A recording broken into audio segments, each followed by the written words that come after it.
Los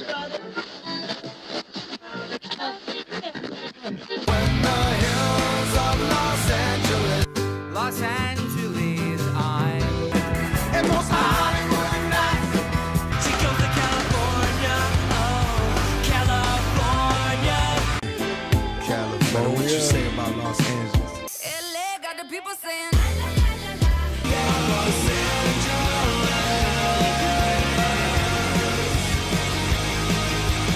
You're listening to Corner of the Galaxy on cornerofthegalaxy.com.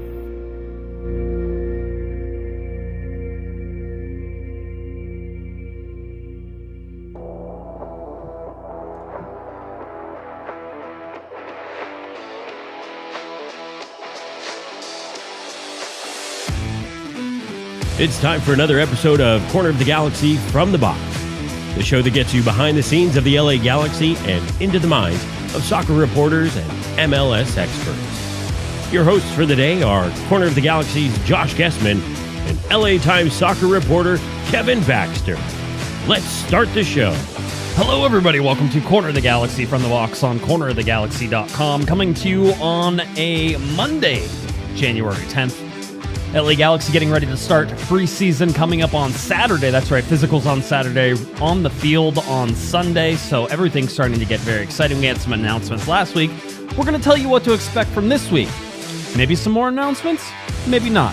MLS SuperDraft coming up? Yes. Some more information on the signings that have already come through? Absolutely. And some rumors. France, Brazil, we're going to take you to both of them so that way we can find out what's true, what's not true. A lot of discussion to go on, and to help me do all that, he's back, as long as he remembers to actually unmute his mic. It's Kevin, the Panda Baxter. Kev, how's it going, buddy? I unmuted this thing almost as soon as you told me to mute it. So. I like how we went through the entire pre-show with you acting like you were going to be it was going to be a normal day, and then as soon as I started the show, I see you scrambling around to throw all this stuff on, because I can see your camera the whole time, not just when you're on screen. I got my little French scarf, I got my French practice jersey, French national team, my Anton Guesman doll. You told me we were going to talk about France today. Yes, we are. Okay, that's enough of that. That's you know yes. Who used to play? This is one player you probably didn't know played for the French national team. Yes, who's that? Marcel Marceau. He didn't talk about it much. Yeah, nobody's going to get that joke. Like there's a mime, folks. Look it up, kids. Larry Morgan, who was probably listening somewhere, is going to text you in about 3 minutes and say that he got the joke. But outside of that, nobody else is going to think that that's happened. Speaking of Larry Morgan, here's something maybe many people don't know, because the LA Times never likes to edit my soccer copy. Larry Morgan, not on Twitter, has agreed to edit the newsletter that comes out every Tuesday, which is really long. And that means that there are at least two people in Southern California that read that every week, me and Larry. Yeah. And so Larry reads it. But today we had a conversation. Larry said, we were talking about the newsletter, and Larry said that he didn't want me to talk about his pathetic Cleveland Browns anymore, his favorite football team. So we're not going to talk about them anymore. We're not going to talk about the time, the fact they went 8-9 this year, and they've only had 3 winning seasons in the last 22 years. We're not going to talk about that. They did beat Cincinnati in their final game, and I really like Baker Mayfield, and I love the insurance commercials. But we're just not going to talk about the fact that the Cleveland Browns are pathetic. And by the way, before someone starts hammering me, I do pay Larry to edit the column. I pay him exactly the same amount that you pay me to do this show. In fact, I just transfer the money right over to his bank account. Well, that's just straight over, because zeros transfer very easily across the internet. That's what zeros and ones. Nothing from nothing leaves nothing. That's right. Nothing times nothing. If we're not talking about France, I'll take all this French stuff out. When we take the shirt off, and I'll just do the show. No, that's not. Let's not. This isn't Bert Kreischer. We don't need the shirt off. So no, we're good. See, there's a reference people might actually get. Although people in the chat room did say that they got your reference. So there you go. There's like 4 people. So all right. There's only 5 people in the chat. Can I talk about my day? I almost chopped my finger off trying to cut a bagel for my son this morning. I'm blaming him. If he didn't choose the blueberry bagels, we wouldn't have had this problem. I gave him a choice between plain bagels and blueberry bagels, and I almost chopped my finger off. No problems. It's fine. It's still attached. It was probably just a flesh wound, but I cried like a little baby. He, by the way, still got a blueberry bagel. Not a problem on that. So if you had got croissants honoring the French, right, we wouldn't have had this problem. You wouldn't have had this problem. I exactly. I agree. 100%. Baguette may be different. You want to hear that sound on the baguette. Anyway, so that's sort of my thing. Listen, let me start off by like bringing everybody's expectations for this week down a little bit. I don't expect a very busy week for the LA Galaxy. We have the MLS SuperDraft coming up, which hasn't been relevant since 2009. For since LA the Galaxy. French Revolution, actually. Yeah, I was gonna say that's coming up. That's sort of what, and usually MLS does at least a little nod and pause to things that are going on, except within the context of the Super Draft itself, in terms of people trading up and trying to find places. As of right now, I don't know if the LA Galaxy will, decide they want to show up to this or not. It's all going to be broadcast on MLSsoccer.com. You can check it out. We're going to talk about that for a little bit. The rumors are interesting, but they're also weird. The two rumors that we have, one's from Brazil, and really one's from France. We're going to tell you more about those, but neither one of those is sort of, Kevin, whenever you and I sit there and say, oh yeah, these totally make sense in terms of what's going to happen. They don't give me a warm fuzzy.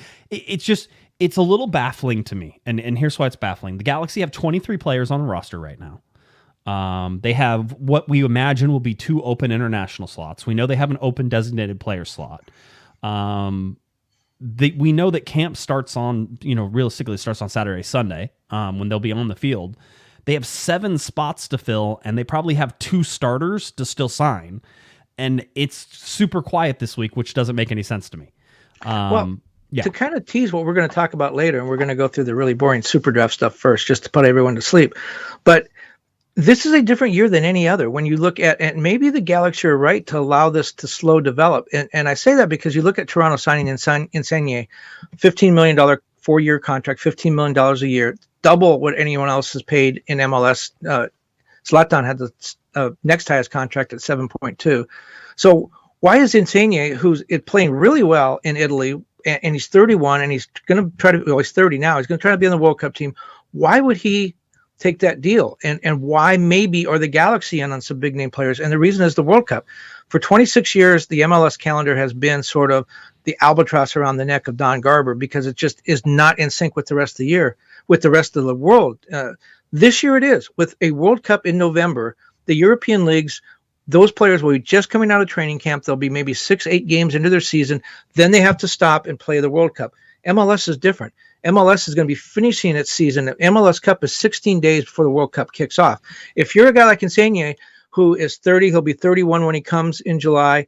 He's trying to fight to make that Italian World Cup team. He played in the European Championships, but he's one of 11 players trying to make the team at forward. Only one player, Immobile, is older than him. So he needs to prove his fitness. The best way to do that is to be in fit and game shape when training camp opens. I think it's a brilliant move on his part. John Thornton, the general manager at LAFC, I haven't talked to Chris Klein or to Greg Vanney about this, but he said he's getting a lot of interest that he didn't expect from these, I want to call them borderline players who are right on the bubble of making their World Cup team and need a solid season. The Galaxy may be right in sort of stepping back, because I think players no one expected to be available are going to be available and going to want to come here. Yeah, it is a different world than we have currently ever lived in, right? It's a different situation. I get what you're saying. And maybe the bottom line is that, the LA Galaxy absolutely could sit there and say, Kevin, that they want to wait until, until the summer to fill a designated player spot. That could be something that happens. They may want to be cautious in sort of how they're approaching this. I mean, they may sign a whole bunch of LA Galaxy 2 guys to sort of come up and fill in this roster as things start out. I also know that, at 23 players on the roster, that the Galaxy have gone into camp and can fill that camp role. And we know that we're 48 days, I believe, away from kicking off with New York City. So to me, there feels like there should be a time crunch on them, but I don't know that there is. I don't know that they see it that way.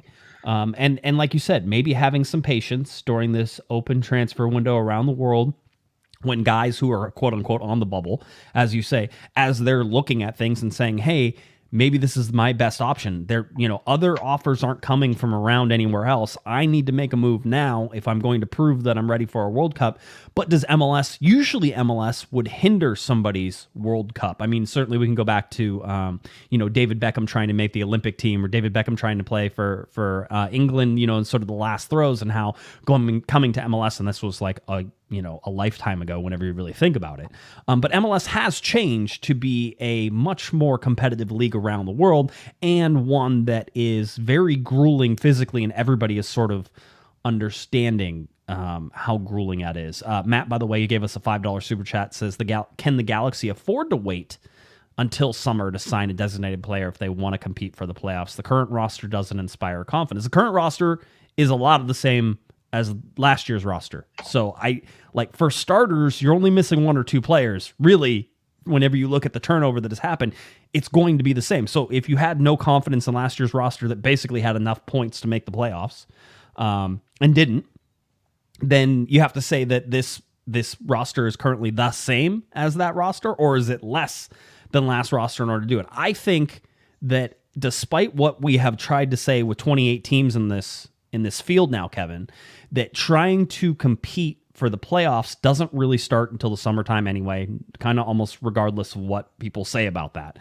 We've seen that throughout MLS's lifetime. It's gotten harder, certainly, but we certainly saw teams that were not very good at the beginning of the year pick it up in the summertime and were able to go ahead and make the playoffs and make their run and do what they needed to do. Yeah, in MLS, it's just make the playoffs. And I think you have to finish, in the top 8 or 9. I mean, it's going to be different this year because the conferences are expanding. But it's a gamble. If they wait, they may not get anybody. Maybe nobody comes. On the other hand, it's a gamble that someone's going to get to June and say, I've been injured, or I've fallen out of favor with my national team. I need to do something big. If they get a decent European-based player or even South American player who comes over here motivated. Remember the last guy we got over 30 that was motivated to prove he wasn't hurt was Zlatan. Look what he did. And it was clear that his idea was to go back to Europe, and he did. If someone comes over motivated, not to win an MLS Cup with the Galaxy, but for their own personal thing, to prove that they can go back and play for their national team, a half season may be enough. I mean, would you like to have half a season of Zlatan right now? Sure. But it's a gamble, because what if there's nobody available? What if you wait and there's nobody available? And I'm not suggesting necessarily that the Galaxy are, but I'm just suggesting that perhaps if there is a year where you were going to be patient and not take a good offer, but wait for the best offer, the best player to sign, this might be the year to do that. It's going to be interesting to sort of watch this. Let's talk a little bit about the MLS SuperDraft. And I said the SuperDraft hasn't been relevant for the Galaxy since 2000. See, we were trying to say 2009, and I actually went back all the way to 2009 because we know that at least in 2009, the LA Galaxy got Omar Gonzalez and AJ De La Garza. It was probably one of their best drafts. Although as you go back further, you get more talent that sort of immediately comes into this squad, right? So, the super draft used to be super important, also known as the college draft, as you go back a little bit further as well. Well, because it's the pre-David Beckham years, where we're getting a lot of foreign players. Right, and so that's how a lot of that came in. So 2009 was really the best year I think the LA Galaxy had, with Omar and AJ both coming in. But we were trying to Kevin, you and I were talking on the phone. We were trying to figure out when the last relevant player came from the draft. And if you try to think off the top of your head, you said Tommy Meyer. That would be 2012. Tommy Meyer, defender, ended up coming in because somebody got injured at center back. I forget exactly who it was. Ended up winning an MLS Cup. But he won MLS Cups in 2012 and 2014. Tommy Meyer was sort of a force for the LA Galaxy, at least in maybe small pieces, at least for a little while, on the defensive line there. So, I mean, yes, you can say that he had, some influence there. 2009 was Omar Gonzalez, AJ De La Garza, Joshua Boateng, and Kyle Patterson, by the way. If you're playing the home game, you remember all those. 2010 was only Michael Stevens. Everybody remembers Mikey Stevens. 2011, Paulo Cardoso, and Hector Jimenez. Hector Jimenez played significant minutes and had a real MLS career as well. And I think is he still playing for Austin? Did he ever play, or has he retired? He was right on the edge there. But Hector Jimenez in the league for quite a while. Tommy Meyer 2012, Kofi Apare in 2013 with the infamous, the magnificent Mr. Charlie Rugg, Josh Guesman's proclaimed Rookie of the Year whenever he saw him playing in the preseason in 2013. Greg Cochran was part of that MLS draft as well. Kyle Venter in 2014, Nacho Maganto 2015, Daniel Keller. Nacho, anyone named Nacho is really good. Daniel Keller, Andrew Wolverton, Josh Turnley. In 2017, the LA Galaxy only had one pick in the entire draft because they had traded away all the rest of them, and it was a 4th-round pick, and they passed on it, the 81st overall pick. So in 2017, they picked up 0 players. They had nothing. 2018, by the way, then went on to have the worst season in franchise history. 2018, Tomas Hilliard-Arce, Drew Skundrich, Nate Schultz, Emil Cuello in 2019, Don Cialo in 2019, 2020, Tom Smart, 2021, Josh Drack, and Preston Judd. By the way, Drack and Judd playing for LA Galaxy 2 have some of the highest buzz MLS draft picks the LA Galaxy have had in a long time, but they also spent their entire season with LA Galaxy 2 and were not signed to the senior team. So those are the draft picks that you're trying to go through here. People have pointed out that DK came from the MLS SuperDraft. There have been players who have been successful in Major League Soccer. The LA Galaxy just haven't picked any of those players, or maybe haven't even been in a position to pick any of those players. I just think it's an interesting sort of study to go back and say, where have the impact players been? Well, the draft is kind of a throwback again to the pre-David Beckham era, when there weren't a lot of foreign players. When you built your team through the colleges or through local homegrown signings, there wasn't this international market. I'm a little bit surprised that it's still around, but I think it sort of harkens back to the founding idea of MLS, which was to develop soccer in the United States and Canada, and I think that's kind of part of it. But there are very few players, I would say, in the last 3 to 4 seasons. If you go back a little further, there are some great American players that did come through the draft. But even the good American players that the Galaxy have had, like Landon Donovan, he didn't even go to college. Yeah, yes. And it feels, we're almost at the point where this feels very outdated and very, very forced, right? And we call it the MLS SuperDraft because that's what they call it, right? It used to be the college draft. It used to be 4 rounds, and now it's reduced to 2 rounds. Like, we're starting to phase this out, but there still needs to be some, or does there? And I've been seeing the argument in NWSL as well, because they're talking about the college draft, and perhaps, which is much more important in NWSL, they're saying, well, if there was no draft mechanism to get these women out of college, right, then they would be forced to deal with like 17 teams all wanting to come at them with a different offer. And it's like, okay, well, what's so bad about that either? Like, the market would change. If guys are good enough in college, they're still going to be signed, Kevin. NWSL needs the draft because there aren't these deep academy systems and player development things like there are on the men's side. There should be, and there will be someday. But right now, I think the college draft over there is a little bit more important. Even the college players the Galaxy have signed, when you look at Ima Boateng and Giassi's Artists, those were not signed as draft picks.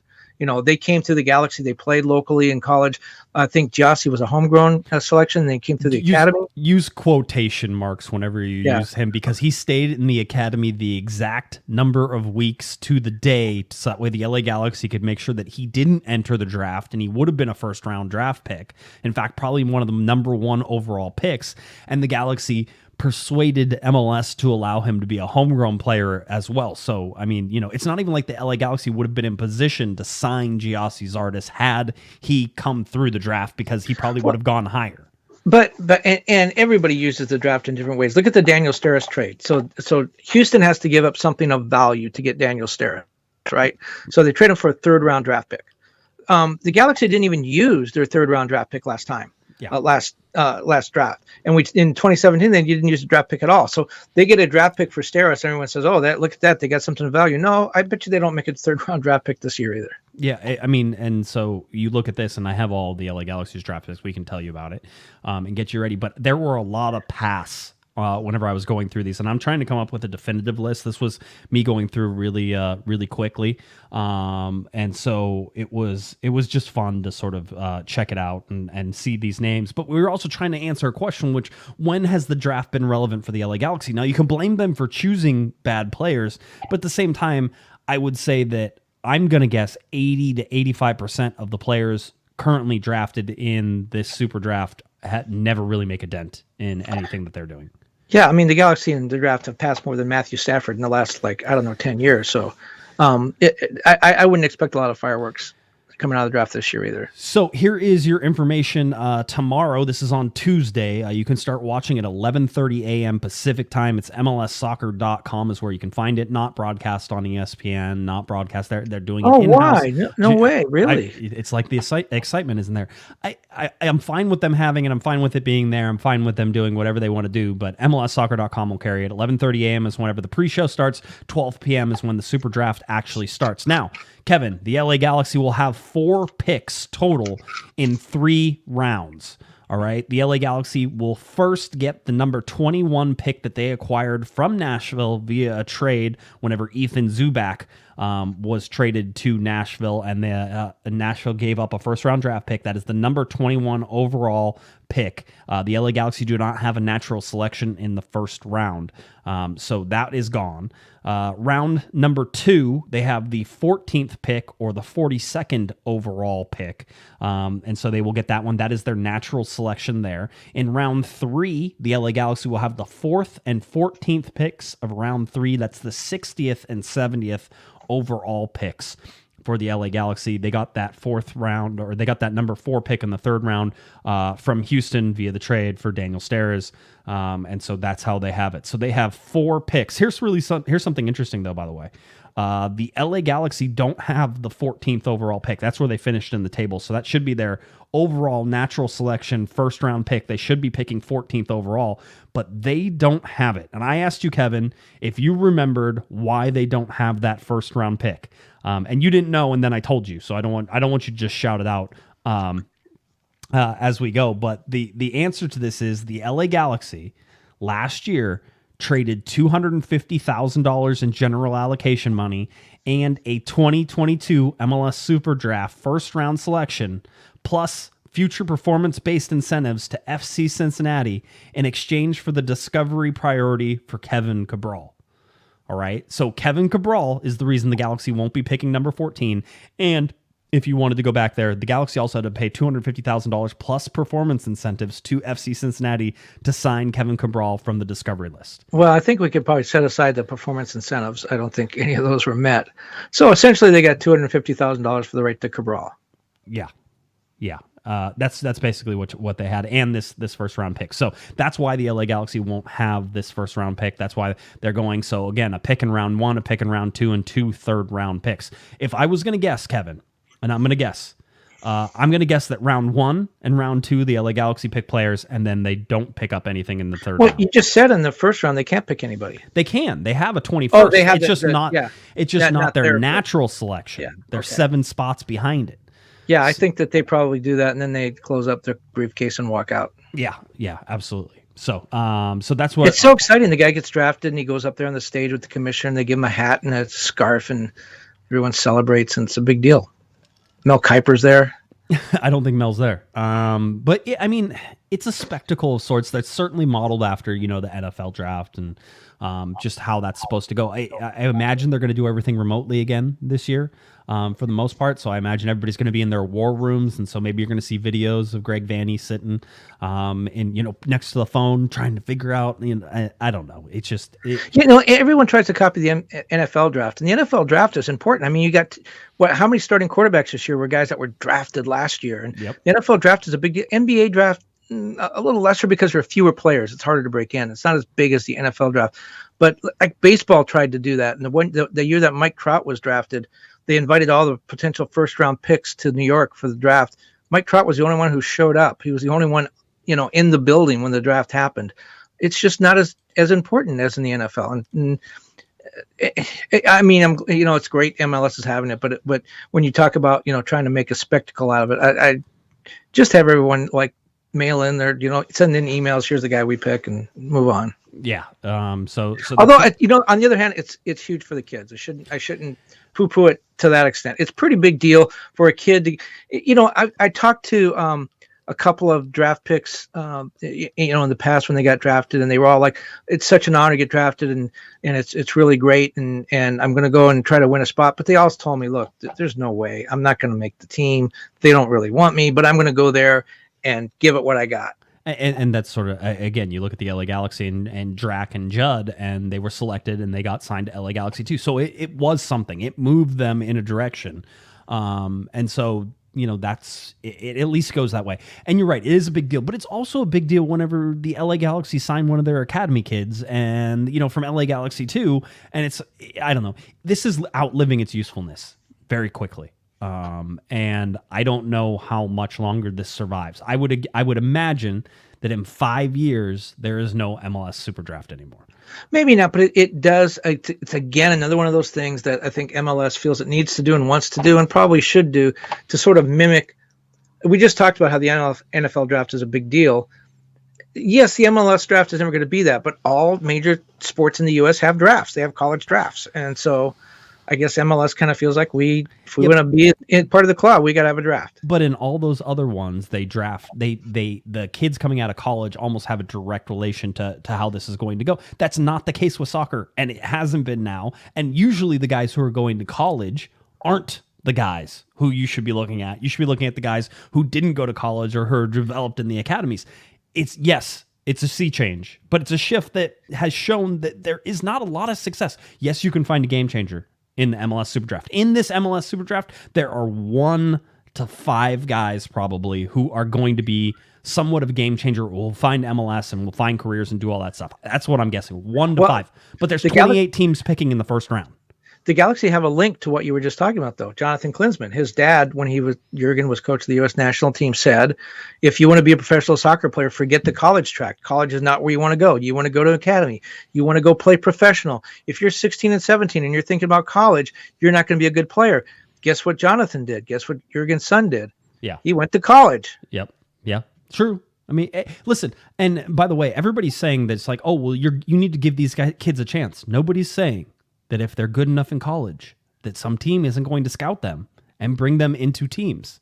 That they will still be. If there is talent and they are playing at a college, they will be found. Okay, it's not like if the draft went away, these kids wouldn't get a chance. What would happen is you wouldn't get 3 rounds of selections from MLS teams, and only with knowing that maybe only 10 to 15 players total out of the 80 that are going to be drafted will play any sort of significant role for the team or even backup role for the team coming on. So it's what it would do is it would heighten the use or maybe attention or whatever of the homegrown players. We talked about Giassi and Boateng signed as homegrown players or at least local college players through a different mechanism than the draft. You have Jordan Morris and Roldan in Seattle, played college soccer, signed with the team, didn't come through the draft. I'm talking about Alex Roldan, not Christian Roldan.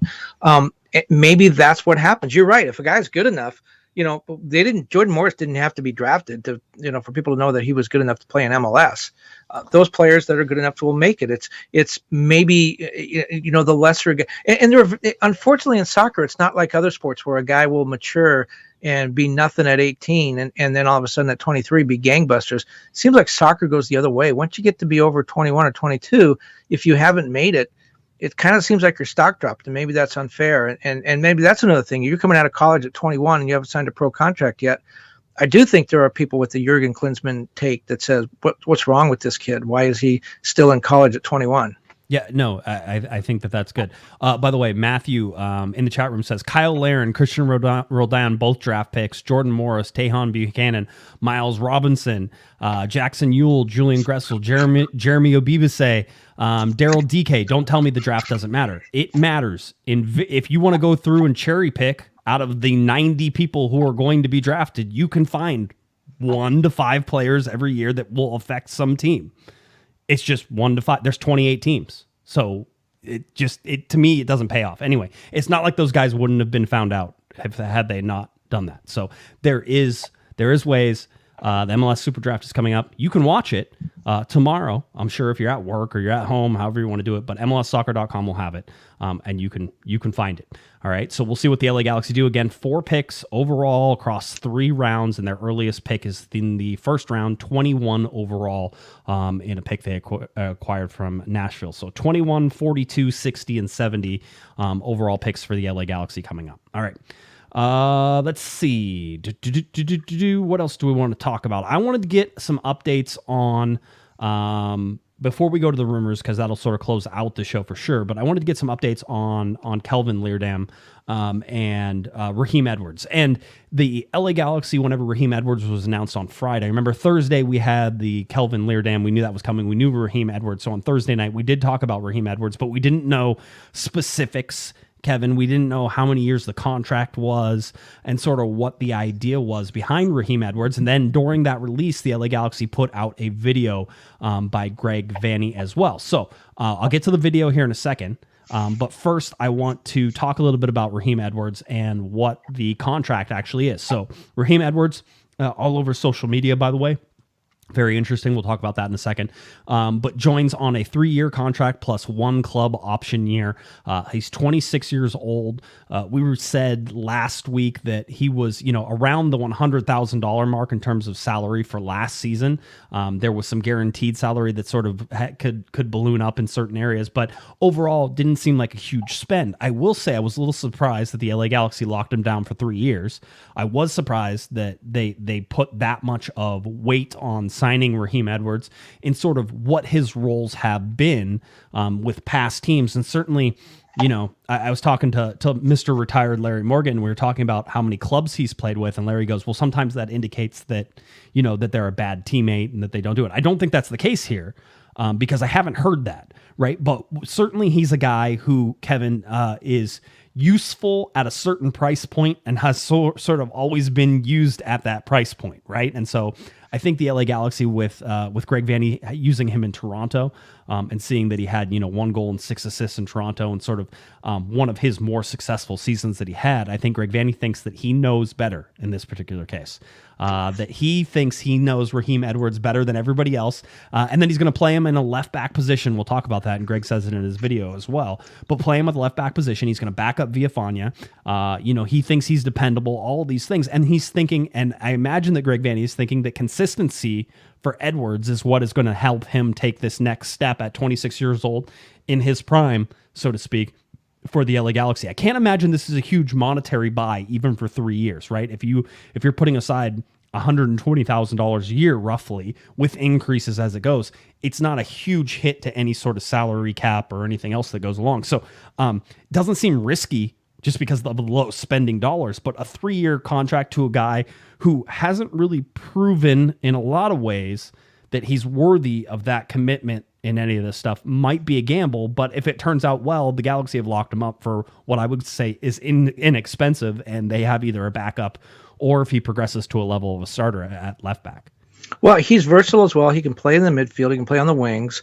I don't know the Galaxy would want to use him there, but he can do that sort of Julian Araujo thing where if you need him in a pinch, he can go up there and play. He does attack from the back line. He's going to be backing. We assume at the start of the season he'll be backing up Villafania. Villafania will be 32, 33. Yeah. So by the end of that 3-year term, 3-year contract, he barring another acquisition, the Galaxy may be looking at him as the guy who's going to be the starting left back. So if you get a starting left back for that money, that's not bad. That's not a bad signing. Yeah, it is. I think it's interesting that Vanney is very convinced that he's going to be the backup left back.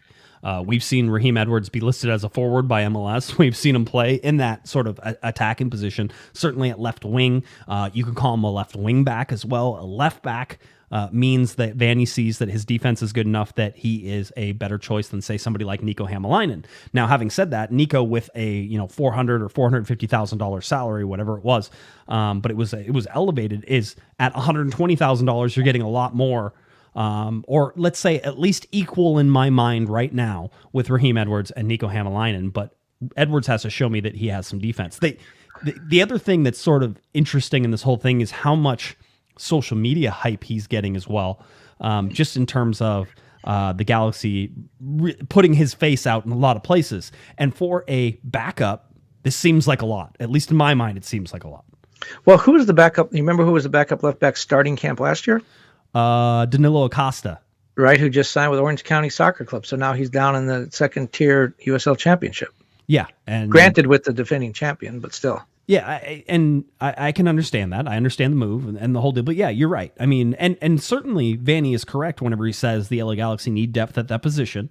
They saw what happened to Villafania. Remember, Villafania playing every game, every minute, all the way up until the point where he got injured, and then that was basically a sign-off from Jorge Villafania. He was not able to come back for most of the year, and so you had to rely on Nico Hämäläinen. They had to rely on Fisher eventually coming in as well and playing out of position. We saw just the problems that it had. So having somebody who Vanney is confident in that can play left back with Raheem Edwards is big.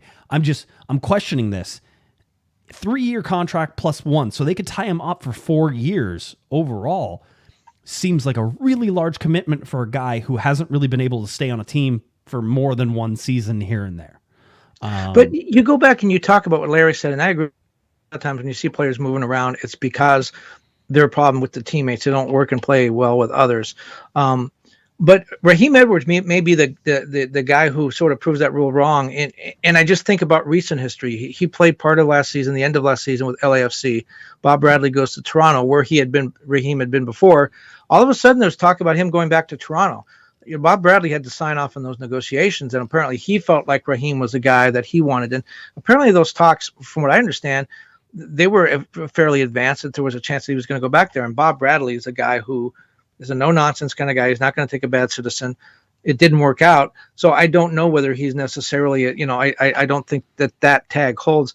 The other thing that I think the Galaxy are doing that's interesting is they're signing a lot of long-term contracts. And you and I had a discussion about this earlier. When you look at all the multi-year 3 and 4 year contracts the Galaxy have set up for like-aged players, a lot of guys say between 22 and 28. When we talk about Cabral and we talk about Grant Sear and Jonathan Bond and the core of the team going forward. And you pointed out correctly that there's guys like Sasha Kleshtin and if Victor Vasquez comes back that are older. Right, there are. But what I look at as the core of the team, Raveloson, they're all sort of Derek Williams. I think they're all sort of in that same under 30 age group. And I think the idea of the Galaxy is we're going to try to sign these guys, get them to play together 3 or 4 years. We're going to bring them along together. They're all signed. That tells me a couple of things. The Galaxy are trying to build this team, but also that they have a window now that they've set. You don't sign guys for 3 or 4 years and decide we're going to try to win in the 5th year.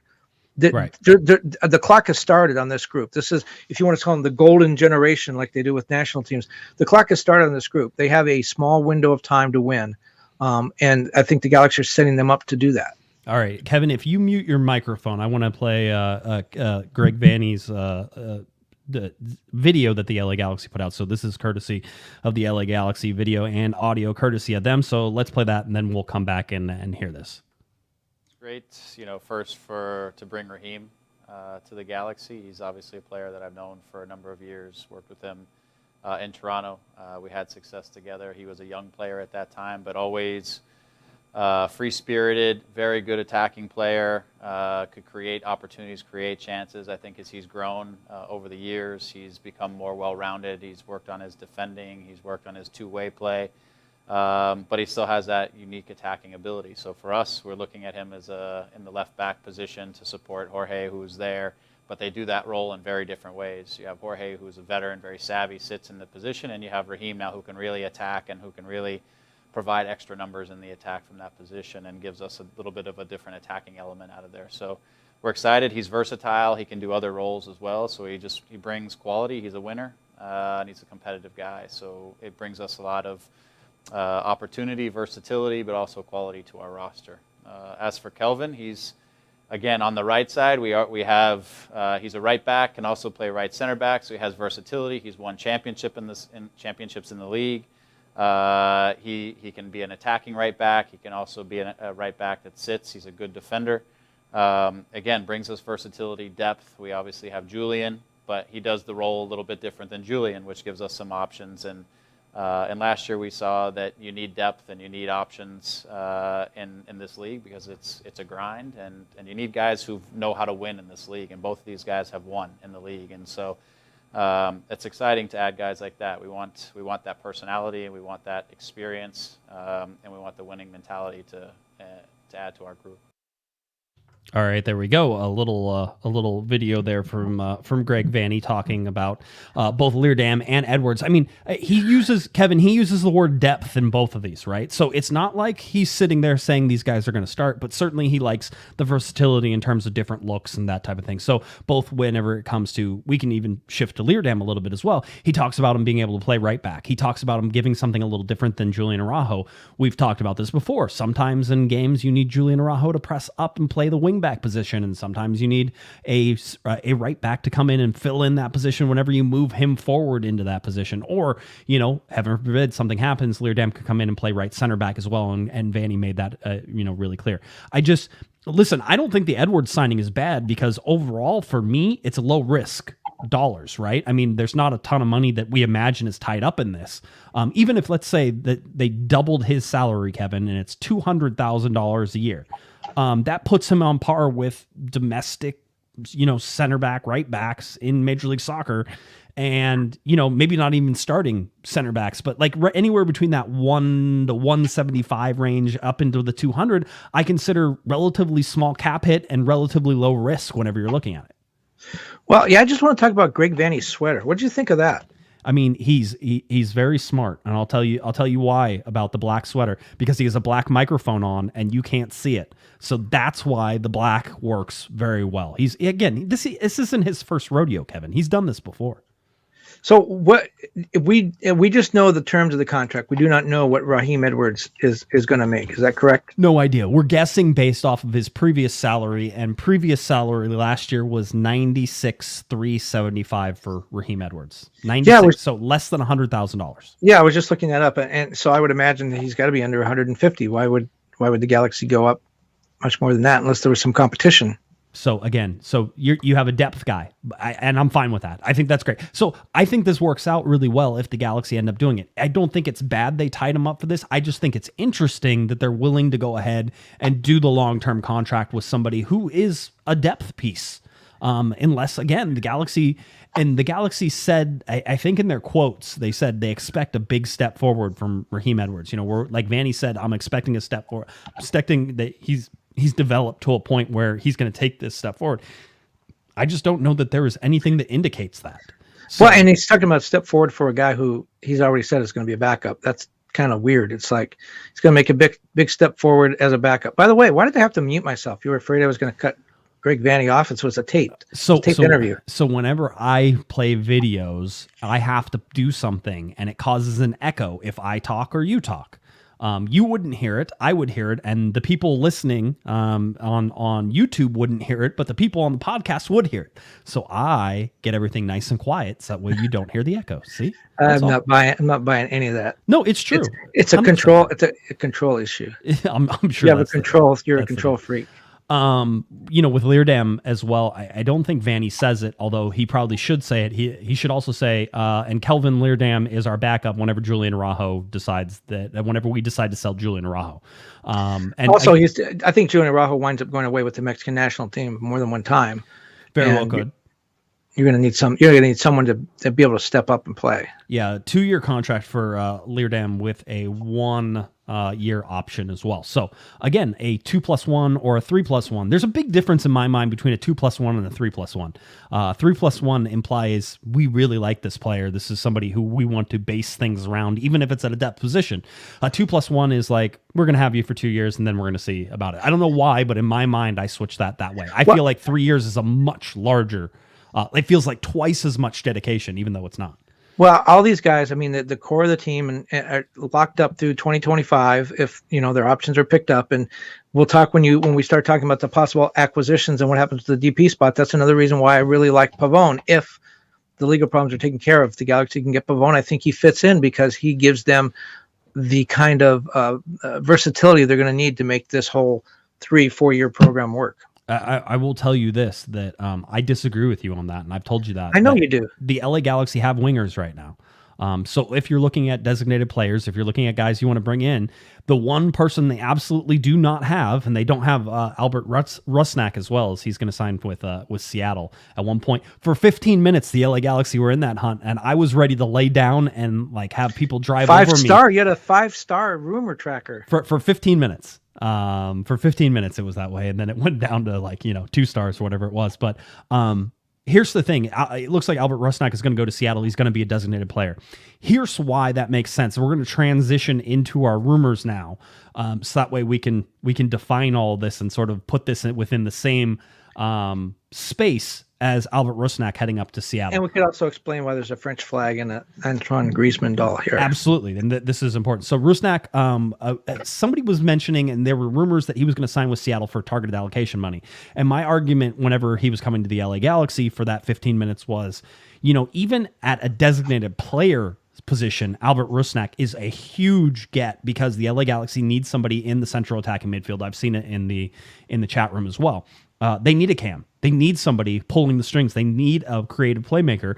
And Albert Rusnak has double-digit goals and assists almost every year that he's in Major League Soccer. So you don't think they could get a cam for Tam or Jam? They very well could. but not particularly in this case with Albert Rusnak. Now, I was ruling to say that even as a designated player, he makes a ton of sense for the LA Galaxy. And people were saying, no, Tam. Well, he's going to be a designated player for Seattle. Now, here's what's going on with the LA Galaxy in terms of a central attacking midfielder, a 30-year-old. His name is Teji Savanier. Teji Savanier is 30 years old. He plays for Montpellier. From where? Where? In France. In Ligue 1 in France. He is the captain for Montpellier. So that's a big deal. And we know that team currently is in a fight for a Europa League playoff spot, I believe, whenever we were looking at. They're fifth overall in League One. But they're also tied on points with the team that gets the Europa League spot. So they're right there. They're right there. So they are in a battle. And so you have a guy who is a central attacking midfielder. By the way, a guy who is rated as one of the top central attacking midfielders in Ligue 1 in France. I'll just translate it to English. Ligue 1 in France. And could come in and I would imagine make relatively good work of Major League Soccer. I feel like he could play that way. I feel like this is a guy who has had offers to move other places before, who has had talent. Transfer market has his market value, and again, we always say these are lagging indicators, but they have his market valuation at $13.2 million right now. Okay, so he is a straight up central attacking midfielder. This is the guy, if you want a guy who's going to be a Sam, by the way, a central attacking midfielder, probably even more so than Rusnak. Now, I would imagine with Rusnak making about $2.3 million last year, Kevin, that perhaps Seattle had to dish out a little more. Maybe they had to pay him $3 million, and maybe they're not even going that high, okay? But let's pretend they had to pay him $3 million. If the LA Galaxy could have gotten somebody like Rusnak and brought him in and had him put in there, they could have gotten him for $3.5 million. And people would be holding their chest, clutching, rolling over and saying, no, that makes no sense. That's not something the LA Galaxy would ever do, except that you have a proven playmaker, a proven central attacking midfielder, a guy who's going to get you double digits, assists, and goals. So 20 goals come out of Rusnak every year. And you're going to have to pay $3.5 million, and he's a free agent, right? So 3.5 is all you end up paying. If the LA Galaxy are really looking at Savanier, which there are questions about whether that's true. There's only a single report out there, a lot of stuff based off of some assumptions. I can't say that anybody I've talked to has heard his name yet. So that's already a little bit of a red flag as well. But if they're going after a guy like Savanier, he's going to warrant a transfer fee because his contract still has 1.5 years left on it. He is a captain of a team that is competing for, a Europe spot. All these things cost money. The valuation at $13.2 million is probably a little high, but let's say the LA Galaxy have to pay a transfer fee of $6, $7, $8 million, and then a salary of $3 or $4 million in order to get Savanier to the team. So you do all of those things. It's a super amount of money that you're looking at. What are you going to spend? $10 million, $12 million to get Savanier? And you could have had somebody like Rusnak if he wanted to come. Again, he might be sitting there looking at the LA Galaxy and going, no, the Galaxy have sucked. I've watched them. I've dominated them whenever I've played them. I don't want to go there. I don't want to play for Greg Vanney. I'll play for Brian Schmetzer. Maybe that was the case. Okay. Maybe that's how it worked. But Kevin, the cost to get somebody like Rusnak in, who's going to give you double digits, who's a proven commodity in MLS, to make him a designated player, would have been pale in comparison if the LA Galaxy are actually looking at somebody like Savanier. So Savanier, did I say that? Yeah, I don't know. I'm imagining. So talking about the French dude who's not Guesman. You mentioned a lot of the obstacles. There are some other potential things that could make you think this deal will work. First of all, I think it's more of a long shot than just about anyone else we could talk about. We know Savanier he's never played away from home. He could be in that sort of Gerard situation where he's not going to really want to be away from the continent, away from France. Can I even add to that? There are certainly stories that he has had chances to move different places and has stayed basically in the south of France because he likes it. That's where he lives. And I think even I read a report that his mom still lives with him and he likes that and that's how it works and blah, blah, blah. Very much a home guy. So I think this is a reach on this rumor. If I would give this maybe 2 stars overall if I'm going to rank this rumor, which I'll do, tomorrow. But well, and the Galaxy have to have heard that talk too, and they don't want to get into Gerard situations. Still too fresh for a lot of people around the club. The other things you talked about, the cost, that may not be the barrier it was 2 weeks ago, because I think the Insigne signing has now raised the bar. Anybody who wants to be a major club, and the Galaxy certainly want to be considered a major club, they're now looking at, they had set the bar before, 7.2 million with Zlatan. That was something that you heard from the Galaxy front office all the time. We had the highest contract. It means something to them. So Insigne comes in at 15 million. All of a sudden, the Galaxy can't look at 11 and 12 million and say that's too much. They've got to say that's not enough. So if there's a transfer fee involved in some money, yeah, it's going to hurt them. But I feel like at some point they're going to need to step up. Then there is the World Cup angle, which we talked about earlier. If Vanney thinks he's going to make the World Cup team, which he isn't, he hasn't been called up for the national team for a long time. But if there's any hope, then this move could make sense for him. But I wouldn't even give it 2 stars. Also, the other thing is the Galaxy doing a lot of work in France. And, we've talked about whether all this is above board or below board, or whether there's deals being cut, but whatever, once you start to get known in that marketplace, things come your way, either at a discount, like, hey, thanks for taking Kevin Cabral for way more than he was worth. We'll give you this guy at a discount. Or, hey, we really liked working with you. We're trying to find a home for this guy. Maybe that works, but I don't think it adds up at all. And I know we're going to talk about cost in a minute. I don't think that one works either, but there's a lot more fire involved with that one. Yeah. With Vanney, I would say that there's only one way this works. And that's if he says that he wants to go. Right. To the Galaxy for this amount of money. Like he wants to move. And how does a club, when they're fighting to get in the Europa spot, where Montpellier has not been in continental tournament for a while that I know of, I don't think they have been. Now they have a chance to do that, and they're right there halfway through the season, and you're going to tell your fans, "Oh, we just traded our captain and best player. We got some money, and we don't know what we're going to do with it." This better be the first move in a series of moves, or that team's management is going to be in a lot of trouble. Is in trouble. I would say this, that there's only 2 ways that plays out. If this is, which I don't think it's going to play out, is one, he comes in summer, right? Because it would have to be after that is all done. And then they would move on, with whatever happened, and that comes in the summer, that type of thing. Or it happens immediately right now, so that way the Galaxy could then pay Montpellier, and they would get money, and then they would, like you said, a series of moves that make the club better in a position. But he's their captain. It doesn't make sense. If I'm guessing, and again, I've asked around, I'm not saying I've heard this name whenever I've been talking to people. It's always nice when you have a name and you can say, "Hey, have you heard this name?" And they're like, "Nope."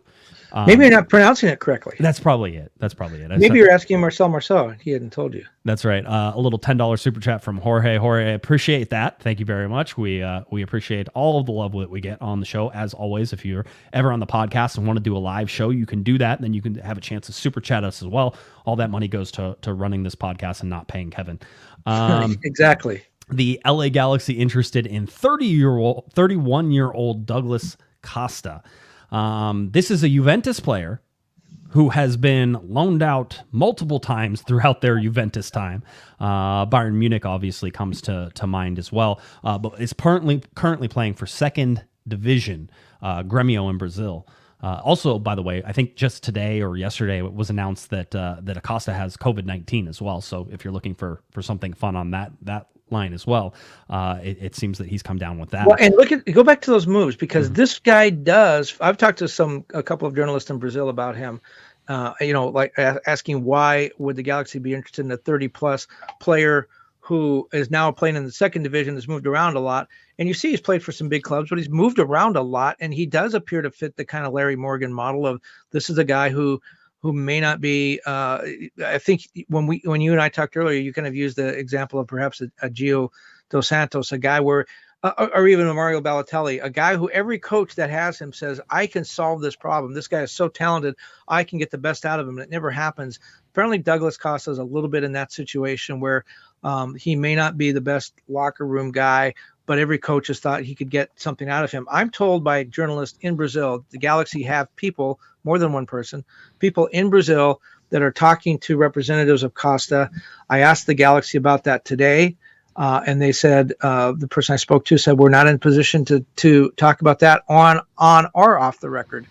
If they're not there, I think they would have said no. If there's no interest, I think they would have said no. The fact that they didn't say no tells me there's a little bit of interest there, but they're having those questions too. that they're not quite sure that this is a guy that they want their name linked to. It's an interesting one. Certainly an extremely talented and technical player. 31 games for the Brazilian national team. He has played for Juventus, for Bayern Munich. I mean, there are videos of him in Champions League games doing, anything he wants to on the field. Again, a very technical player, but that hasn't been the case. I don't know if it's a story of motivation. Certainly I've been reading up and watching, but and seeing sort of what people have written about him and where he's going. I don't know if it's about motivation, but whatever is happening, whether it's at a second division Grêmio in Brazil or however else that goes, it doesn't seem to be working for him wherever he's at. Now, somebody wrote an article that basically said when somebody wants him, he goes. He's at that point in his career where it's like, I will get paid here, and so I'm going to go there. And if I'm going to get paid here, then I'm going to go over there. He's sort of playing out those years. And at 31 years old, I criticized you on the phone earlier. I said 31 years old is not dead, and it hasn't been dead ever in Major League Soccer. Another Brazilian player who's not dead, who has even more than 31 caps with the national team, is Pele. So why not just go get him? Yeah, you could. I'm sure you could, except that I actually believe Costa probably has a better chance of. How old is Pele now? About 112. Just say God save him. Matt, let's protect him. Put him in bubble wrap. Already 2022 feels like it's taken a bunch. So well, he's older than Bob Saget and younger than Betty White. So right, we got to protect him. That's what I'm saying. He's in that zone. So he's in the Goldilocks zone. Is that what it is? Something like that. So anyway, this is an interesting one. There's more as Kevin has. He's not a DP. He's not a DP. I would say that. This does not feel like a DP. This feels like a TAM. This feels like Max TAM at 1.6, but this is not even that. I think you can say that. You can say that, but how much is Juventus paying him? I don't know the answer to that, but I'm imagining it's a lot of money. Now, the rumor currently going around is that he is in discussions with Juventus, possibly to end his deal with Juventus, which expires this June, early. Get a buyout, however they want to do that, and then so that way he can go and sign for the LA Galaxy. That's one of the rumors that is out there. Well, another thing, if Juventus wants to get rid of the contract, they could do what the Galaxy did with Daniel Steres, trade him for a third-round super draft pick. Yeah, I'm sure that worked before.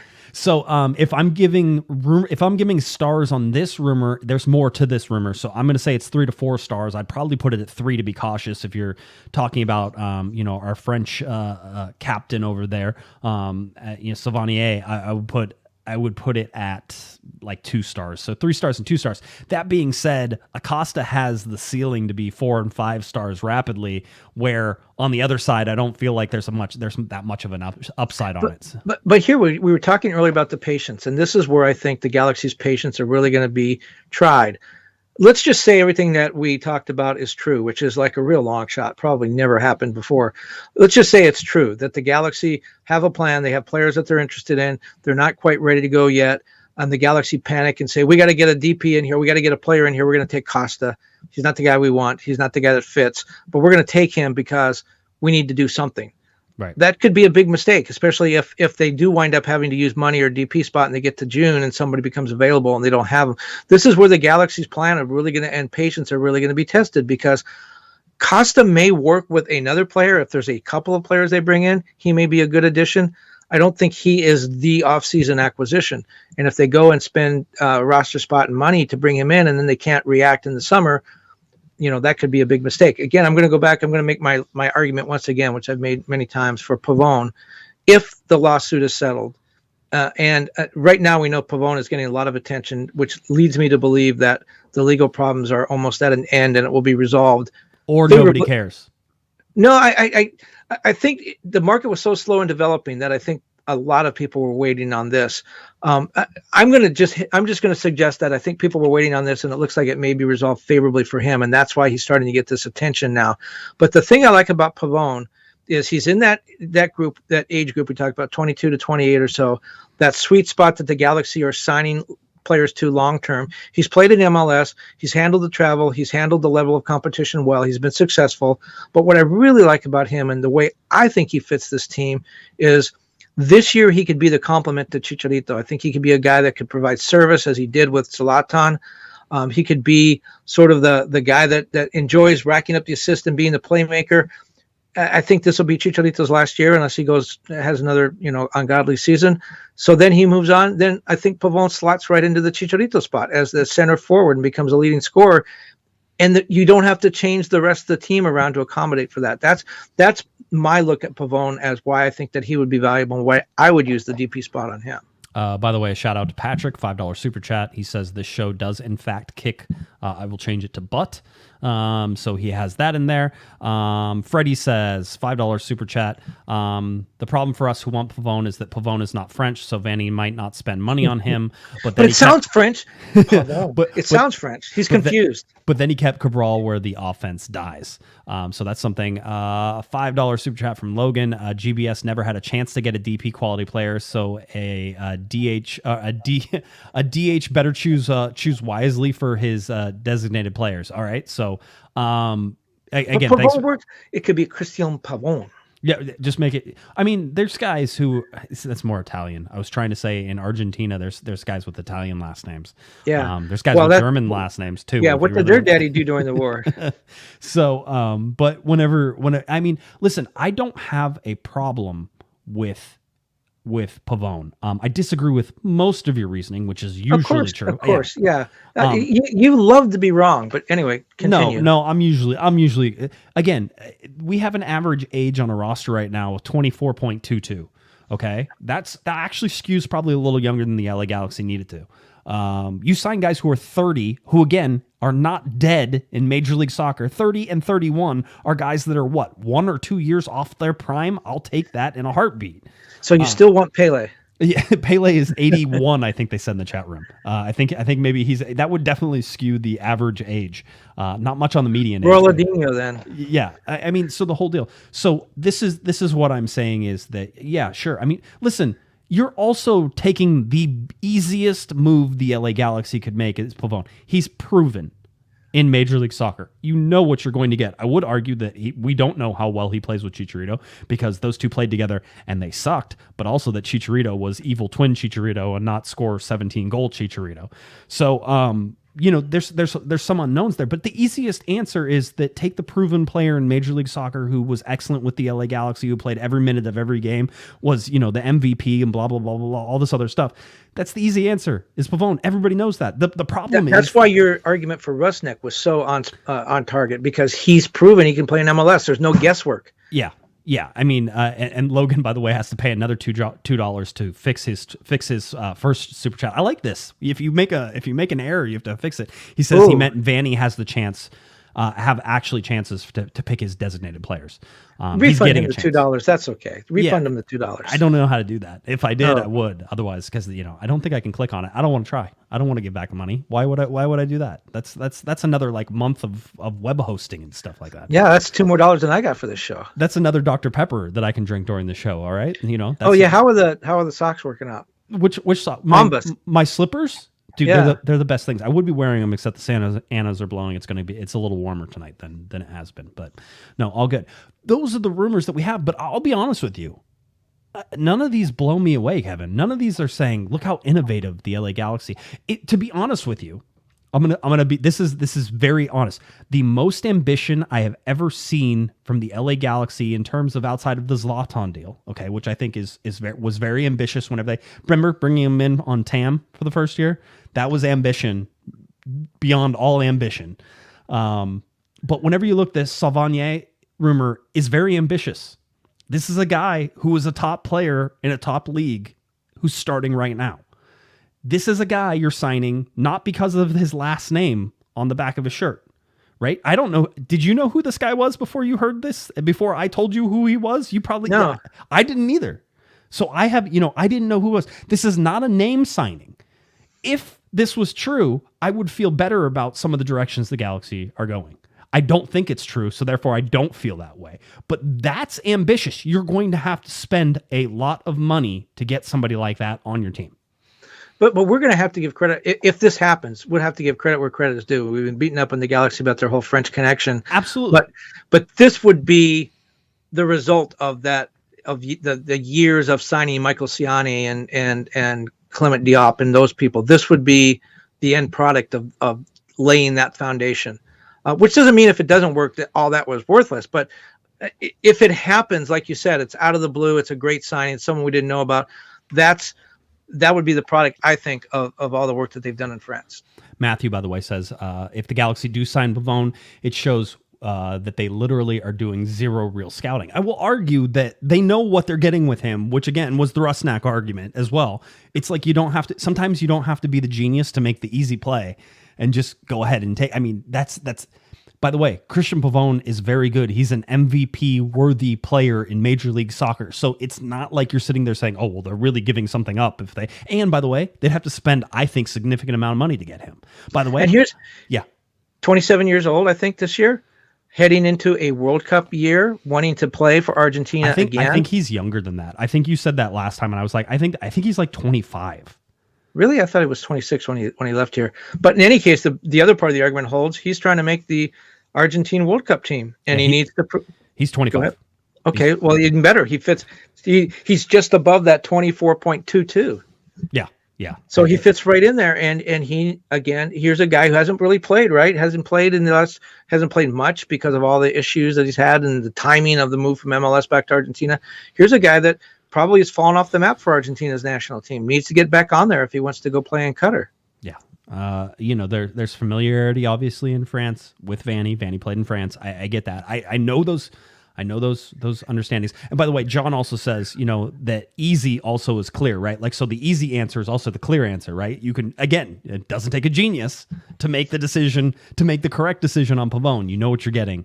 It's a smart decision. Anybody can make. Kevin, you and I can make that decision for the LA Galaxy. I already did. Yeah, I know. So see, that's where it is. All right. That's where the LA Galaxy sit. Again, as far as my schedule looking into this, and sort of saying, okay, what's going on for the rest of this week, I'll tell you that we'll have a show on Thursday night. I don't know that there will be anything else to talk about outside of the SuperDraft stuff because it feels like everything is... Oh, that'll fill that show. Yeah, the whole sure, SuperDraft. Sure. What if they got 4 players in that SuperDraft? Woo! That's a 2-hour show right there. Talk about excitement. So anyway, we'll sort of see where we sit on Thursday. I'm working on something that maybe will be of interest on Thursday with a guest, but we'll see if that goes through or doesn't go through. Most of the time they don't go through, so I wouldn't be holding my breath on it. Yeah, how'd you know? I was gonna reach out. We're gonna do this thing where I speak English and he speaks French, and neither of us understand what each other is saying. Yeah, but before we get too far away, I know you're trying to end this show, and I'm not going to let you. Before we get too far away from the easy or the hard choice,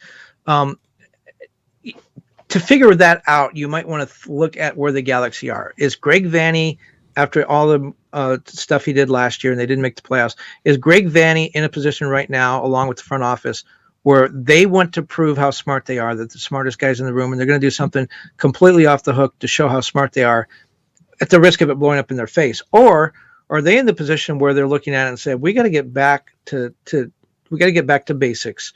Let's take the easy move. If it works, we go to the playoffs and we look great. If it doesn't work, it's obvious to everybody we made the right choice and the players just didn't make out. Do you know what I mean? It's one of those things where sometimes you gamble and you hope that it pays off and you show everybody how great you are. And the other times you just get back to basics and just take the knee and go into the locker room at halftime, whatever, that you don't try to force the issue. And trying to figure out, if you can figure out in your own mind where you think Greg Vanney in the front office is, I think that might help decide what kind of decision they're going to make. That's if we could get into the mind of the front office, I would be a lot. This would be a much more if the interesting front office show. had a mind, we could get... Oh, come on. Oh. They clearly think about things. It just happens to been right a lot. Now, see, this is the problem. This is the problem that I knew we were going to have whenever they got rid of somebody like Dennis DeCloso, which is that Greg Vanney is being painted by Jovan Karofsky and Chris Klein, right? Greg Vanney has done nothing, yet we are combining him into this, well, he hasn't been successful. And it's like he actually put together a decent enough team last year. There were some holes, certainly some things that didn't go 100% right. He had a little success in Toronto, Shields and exactly, MLS Cups. Exactly. So I mean, and put together one of the best MLS teams in MLS history. We remember that, right? That Toronto team was a 2017 team, which won the triple, whatever. The treble. Yeah, won the treble. The only team to win a treble. It's not a real treble. Everybody knows the Canadian Championship. You can't count that. You have to beat like one professional team twice. Yeah, so well, it's the only one that they play in. I know. So, but having said that, Greg Vanney doesn't deserve to be painted with the failures of the rest of the front office over this time. And I think that it's tough. It's tough for me to sit there and say, okay, things are going well and Greg Vanney's in charge. Greg Vanney's in charge. You have to keep telling yourself that, because if you don't, then you're making the assumption that everything is like it was in 2017 or 2018 or 2019 when Greg Vanney wasn't here. And so the biggest change right now is that Greg Vanney is here. He has had success, and he's trying to build a team with the help of people who maybe haven't been that successful before. And who's helping him? Because when DeClosa left, I was told by the front office, people in the front office said, we're working on my question to them is, so is Greg Vanney now manager and general manager? Is he making all the moves for, on both sides like Bruce Arena did? And I was told, no, we're going to have a new structure and we'll tell you about it shortly, probably this week. Well, that was 6 weeks ago. I don't know what the situation is. I don't know. Is Greg doing everything by himself? Has Jovan been promoted? Is there another person in there? Did they hire somebody? Do they just throw darts at a wall and that's the guy they're going to pick in the draft? I mean, how does that all work? We should ask questions. I think maybe we do ask questions, but I never get answers. No, I know that. I know, and it's one of the things. Anyway, that's what we said. I want to end it because we've gone a little over, which is fine, a whole deal. But I mean, that's where we sit. I think the Galaxy are still 7 players short of a full roster at 30 players. You can imagine that 28 also gets them. They were at 28 for a little while last year. And sort of held that until summer and then added a couple more pieces. So that can still happen as well. But even if you're there, you're 5 players short of it, 1 DP, 1 TAM signing. So there's still a significant amount of money for the Galaxy to spend. And I would imagine they're going to spend that before the start of the season or around the start of the season. So those are things to keep an eye on. But right now, MLS SuperDraft, that's what we have going on this week. And then eventually the LA Galaxy have physicals on Saturday and report to training on Sunday. So Sunday will be the first day of training camp, 48 days until the LA Galaxy host defending MLS Cup champions. What a rude welcome to 2022 for the LA Galaxy, hosting New York City FC, the defending MLS Cup champions, in their house. So in the Galaxy's at home Dignity Hill Sports Park. So that's where we're do you think headed. that there'll be fans? You think there's going to be fans there? Yeah. Okay. Yeah. So there's real quick. Let me try to clear up some of this, or at least try to understand why we haven't talked about any sort of restrictions going forward. Is that there was a press release put out by the LA County Public Health where what I had heard had happened was that they reclassified mega events. Now, if you read it, it says that a mega event is anything over 5,000 people outside or 100 people inside. I think it was just a classification adjustment. They were saying this is what we're adjusting. There was therefore no limits on those events. They were just saying that that's what the classification was for. And if you saw, we'll know here very soon, but I haven't heard of the LA Lakers suddenly having to play with only 100 people in the building, Kevin. I haven't heard that happening. So I imagine that my assumption on this is correct, that there are no limits, but just the definition of those events is 100 people for an inside event and 5,000 people for an outside event. So I know lots of people have been saying, the Galaxy are going to be limited in preseason. 1, it's preseason. I don't know that you're going to have a super huge crowd for preseason anyway. And 2 is I don't think there's actually any limits. Like they say, 5,000 people outdoor is a mega event, but it doesn't mean that you can't have more than that. It's just that it's classified as a mega event and therefore has to follow these rules. And the Super Bowl is an indoor event, by the way, if you're going to make the distinction. It's not. It's an outside event, by the way. Just FYI. It's a closed building. It's not.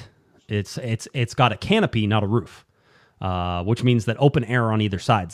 I've had this discussion with people, and it's classified as an outdoor, which is why they will have X number of people there or whatever it is. So letting you know. We know nothing about Coachella, by the way. Nothing yet. No, nothing more. I would imagine that all gets wrapped up here relatively quickly because teams actually have to make travel plans. Although somebody was saying that I think the Portland Timbers last year, they were like, oh, no, we're not going anywhere for preseason. And then within 2 days, they had a whole preseason trip where they were going somewhere. So it doesn't take very long for plans to change and all that stuff. Whoa, you're talking about an MLS club being opaque? Never. Never. No, not at all. All right. Anything else, Kevin? You good? No, say goodbye to Antoine Guesman. He needs to leave now. All right. Get back to Barcelona. Au revoir. There we go. There he goes.